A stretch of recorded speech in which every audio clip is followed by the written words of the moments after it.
better take this. I'm getting this down. You better take this. I'm doing one down here.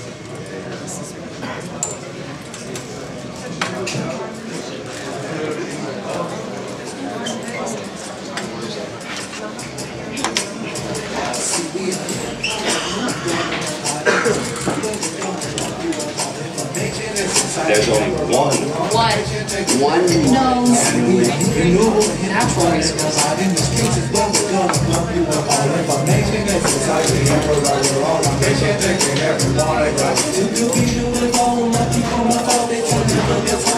That is capable of providing The overall majority of the world's paper and textiles. Just ain't a soul, it's a movement that keep burning alone. It's a festival that you know the world is a refreshable vegetable, meet all the world's transportation, industrial, and home energy needs.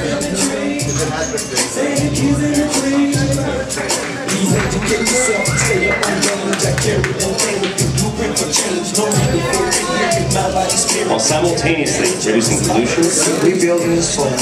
And cleaning the atmosphere all at the same time.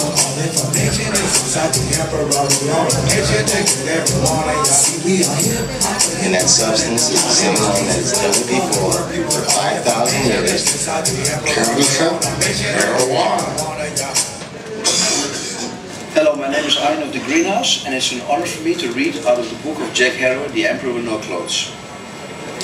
Hemp is the perfect archival medium, and Jack gave me this book in 1998.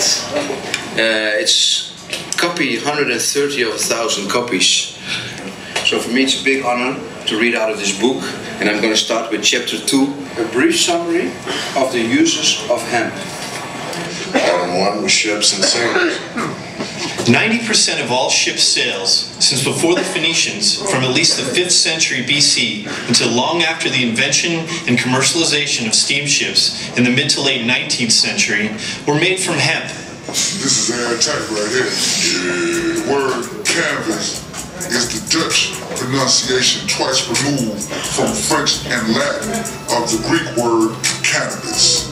In addition to canvas sails, until this century, virtually all of the rigging, anchor ropes, cargo nets, fishing nets, flags, shrouds, and oakum, which is the main protection for ships against salt water, used as a sealant between the outer and inner hull of the ships, were made from the stalk of the marijuana plant. Even the sailors' clothing, right down to the stitching in the seamen's rope-soled and sometimes canvas shoes, was crafted from cannabis.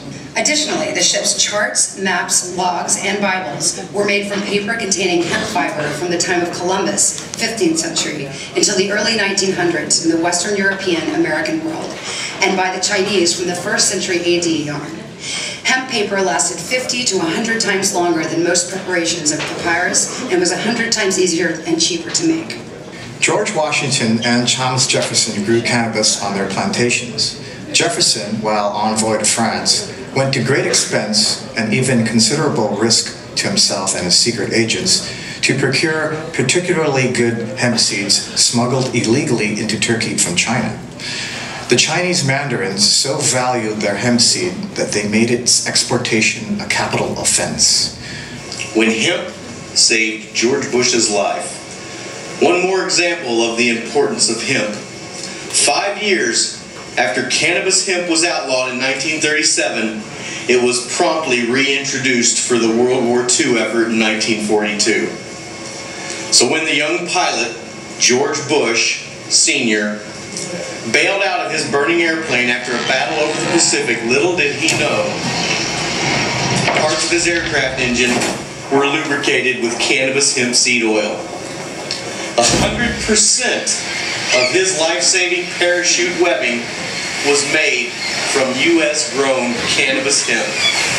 Virtually all of the rigging and ropes of the ship that pulled him in were made of cannabis hemp.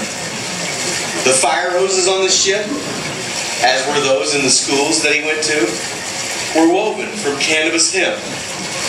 And finally, as young George Bush stood safely on the deck, his shoes, durable stitching, was of cannabis hemp, as it is in all good leather and military shoes to this very day. Yet Bush has spent a good deal of his career eradicating the cannabis plant and enforcing laws to make certain that no one will learn this information, possibly even himself. Textiles and fabrics. Until the 1820s in America,